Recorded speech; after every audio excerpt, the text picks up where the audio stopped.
Политичка контрола врз одлуките на судиите и на изборот на обвинители се болни точки и во неколку членки на Европската Унија. Перцепцијата на граѓаните за независноста на судството лани се влошила за 60%, покажува истражувањето на Евробарометар заради политички притисоци во судството во Унгарија, Полска и Бугарија.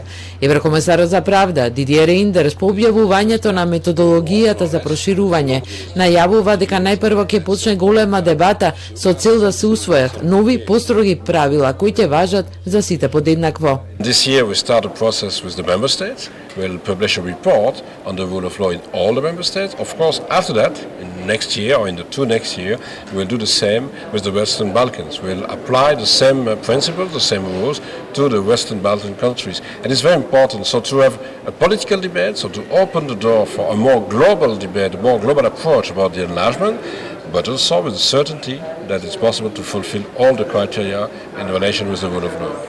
Еврокомесарот Рейндерс не става временска рамка за исполнување на првиот кластер од методологијата кој ќе почне и ќе заврши со владење на правото, но неговото барање за реформи и внатре во Унијата се совпаѓа со она што го побара Франција. Во Европската комисија сега се фокусирани на конечната верзија на методологијата која очекуваат да биде одобрена од Париз, што во Брисел неофицијално веќе го потврдуваат француските европратеници. Затоа и датумот за почеток на преговори со Македонија и Албанија го гледаат како извесен, но со голема предпазливост да не создадат атмосфера на оптимизам и големи очекувања.